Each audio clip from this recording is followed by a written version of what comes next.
how do you explain when things don't go as we assume?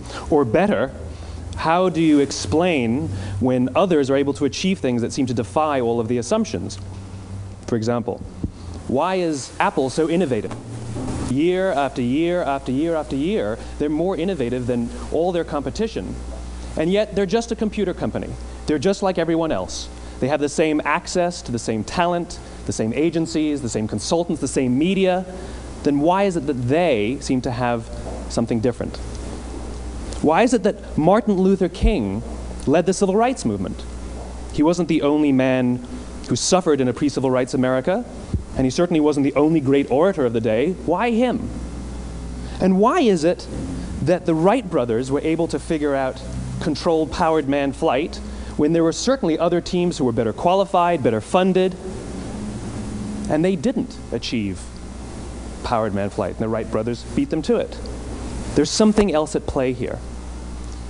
About 3.5 years ago, I made a discovery, and this discovery profoundly changed my view on how I thought the world worked, and it even profoundly changed the way in which I operate in it. As it turns out, there's a pattern. As it turns out, all the great and inspiring leaders and organizations in the world, whether it's Apple or Martin Luther King or the Wright brothers, they all think, act, and communicate the exact same way, and it's the complete opposite to everyone else. All I did was codify it. And it's probably the world's simplest idea. I call it the golden circle.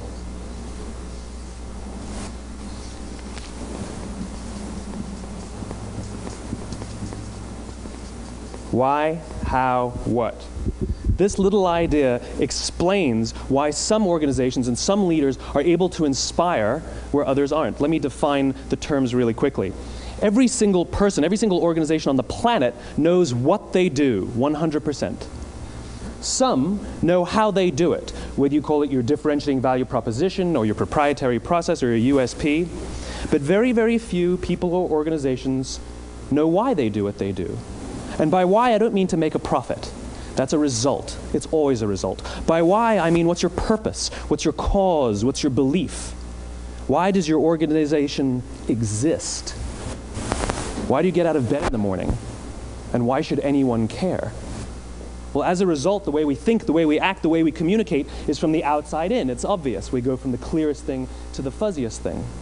But the inspired leaders and the inspired organizations, regardless of their size, regardless of their industry, all think, act, and communicate from the inside out. Let me give you an example. I use Apple because they're easy to understand and everybody gets it. If Apple were like everyone else, a marketing message from them might sound like this. We make great computers.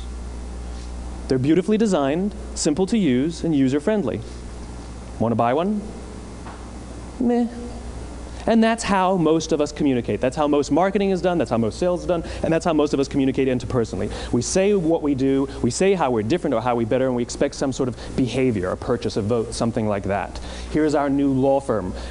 We have the best lawyers with the biggest clients. We have, we always perform for our clients, do business with us. Here's our new car. It gets great gas mileage. It has, leather seats. Buy our car. But it's uninspiring. Here's how Apple actually communicates. Everything we do, we believe in challenging the status quo. We believe in thinking differently. The way we challenge the status quo is by making our products beautifully designed, simple to use, and user-friendly. We just happen to make great computers. Want to buy one? Totally different, right? You're ready to buy a computer from me.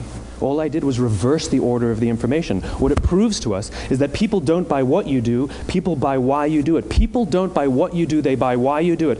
This explains why every single person in this room is perfectly comfortable buying a computer from Apple. But we're also perfectly comfortable buying an MP3 player from Apple, or a phone from Apple, or a DVR from Apple. But as I said before, Apple's just a computer company. There's nothing that distinguishes them structurally from any of their competitors. Their competitors are all equally qualified to make all of these products. In fact, they tried. A few years ago, Gateway came out with flat-screen TVs. They're eminently qualified to make flat-screen TVs. They've been making flat-screen monitors for years. Nobody bought one.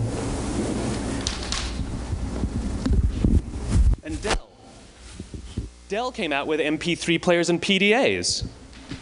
And they make great quality products, and they can make perfectly well-designed products, and nobody bought one. In fact, talking about it now, we can't even imagine buying an MP3 player from Dell. Why would you buy an MP3 player from a computer company? But we do it every day. People don't buy what you do, they buy why you do it. The goal is not to do business with everybody who needs what you have. The goal is to do business with people who believe what you believe. Here's the best part.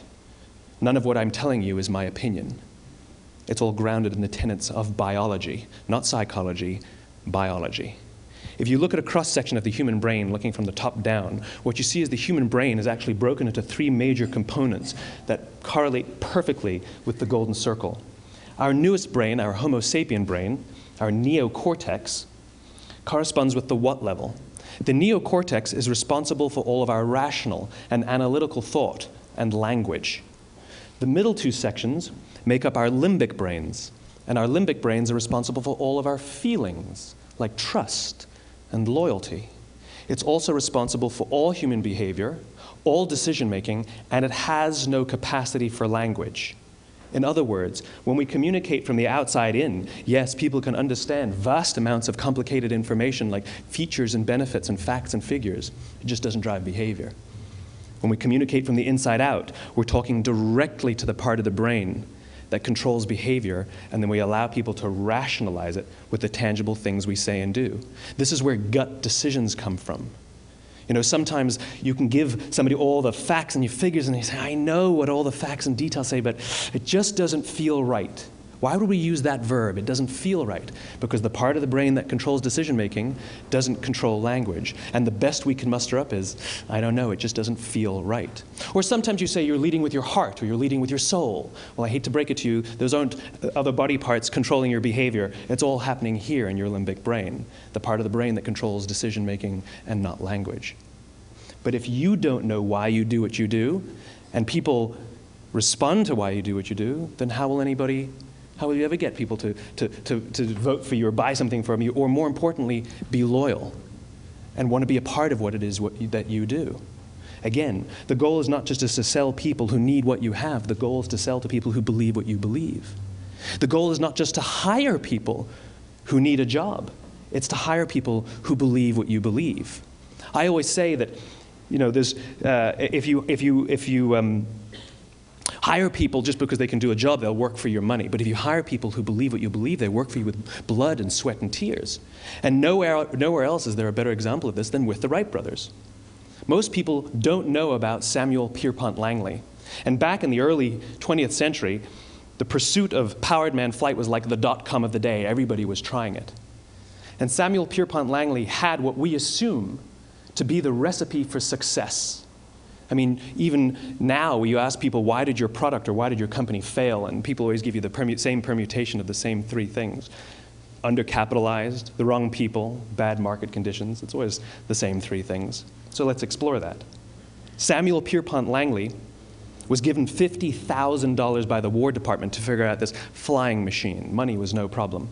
He held a seat at Harvard and worked at the Smithsonian and was extremely well connected. He knew all the big minds of the day. He hired the best minds money could find, and the market conditions were fantastic. The New York Times followed him around everywhere, and everyone was rooting for Langley. And how come we've never heard of Samuel Pierpont Langley? A few hundred miles away in Dayton, Ohio, Orville and Wilbur Wright. They had none of what we consider to be the recipe for success. They had no money. They paid for their dream with the proceeds from their bicycle shop. Not a single person on the Wright brothers' team had a college education, not even Orville or Wilbur. And the New York Times followed them around nowhere. The difference was Orville and Wilbur were driven by a cause, by a purpose, by a belief. They believed that if they could figure out this flying machine, it'll change the course of the world. Samuel Pierpont Langley was different. He wanted to be rich, and he wanted to be famous. He was in pursuit of the result. He was in pursuit of the riches. And lo and behold, look what happened. The people who believed in the Wright brothers' dream worked with them with blood and sweat and tears. The others just worked for the paycheck. And they tell stories of how every time the Wright brothers went out, they would have to take 5 sets of parts because that's how many times they would crash before they came in for supper. And eventually, on December 17th, 1903, the Wright brothers took flight. And no one was there to even experience it. We found out about it a few days later. And further proof that Langley was motivated by the wrong thing, the day the Wright brothers took flight, he quit. He could have said, "That's an amazing discovery, guys, and I will improve upon your technology." But he didn't. He wasn't first. He didn't get rich. He didn't get famous. So he quit. People don't buy what you do, they buy why you do it. And if you talk about what you believe, you will attract those who believe what you believe. Well, why is it important to attract those who believe what you believe? Something called the law of diffusion of innovation. And if you don't know the law, you definitely know the terminology. The first 2.5% of our population are our innovators. The next 13.5% of our population are our early adopters. The next 34% are your early majority, your late majority, and your laggards. The only reason these people buy touch-tone phones is because you can't buy rotary phones anymore. We all sit at various places at various times on the scale, but what the law of diffusion of innovation tells us is that if you want mass market success or mass market acceptance of an idea, you cannot have it until you achieve this tipping point between 15 and 18% market penetration, and then the system tips. And I love asking businesses, what's your conversion on new business? And they love to tell you, oh, it's about 10%, proudly. Well, you can trip over 10% of the customers. We all have about 10% who just get it. That's how we describe them, right? That's like that gut feeling, oh, they just get it. The problem is, how do you find the ones that just get it before you're doing business with them versus the ones who don't get it? So it's this here, this little gap, that you have to close, as Geoffrey Moore calls it, crossing the chasm. Because you see, the early majority will not try something until someone else has tried it first. And these guys, the innovators and the early adopters, they're comfortable making those gut decisions. They're more comfortable making those intuitive decisions that are driven by what they believe about the world and not just what product is available. These are the people who stood online for 6 hours to buy an iPhone when they first came out, when you could have just walked into the store the next week and bought one off the shelf. These are the people who spent $40,000 on flat-screen TVs when they first came out, even though the technology was substandard. And by the way, they didn't do it because the technology was so great. They did it for themselves. It's because they wanted to be first. People don't buy what you do, they buy why you do it. And what you do simply proves what you believe. In fact, people will do the things that prove what they believe. The reason that person bought the iPhone in the first 6 hours, or stood in line for 6 hours, was because of what they believed about the world and how they wanted everybody to see them. They were first. People don't buy what you do, they buy why you do it. So let me give you a famous example, a famous failure and a famous success of the law of diffusion of innovation. First, the famous failure. It's a commercial example. As we said before a second ago, the recipe for success is money and the right people and the right marketing conditions, right? You should have success then. Look at TiVo. From the time TiVo came out about 8 or 9 years ago to this current day, they are the single highest quality product on the market. Hands down, there is no dispute. They were extremely well funded. Market conditions were fantastic. I mean, we use TiVo as a verb. I TiVo stuff on my piece of junk Time Warner DVR all the time. But TiVo is a commercial failure. They've never made money. And when they went IPO, their stock was at about $30 or $40 and then plummeted, and it's never traded above 10. In fact, I don't think it's even traded above 6, except for a couple of little spikes. Because you see, when TiVo launched their product, they told us all what they had. They said, we have a product that pauses live TV, skips commercials, rewinds live TV, and memorizes your viewing habits without you even asking. And the cynical majority said, we don't believe you, we don't need it, we don't like it, you're scaring us. What if they had said, if you're the kind of person who likes to have total control over every aspect of your life, boy, do we have a product for you. It pauses live TV, skips commercials, memorizes your viewing habits, etc., etc. People don't buy what you do, they buy why you do it, and what you do simply serves as the proof of what you believe. Now let me give you a successful example of the law of diffusion of innovation. In the summer of 1963, 250,000 people showed up on the Mall in Washington to hear Dr. King speak. They sent out no invitations, and there was no website to check the date. How do you do that?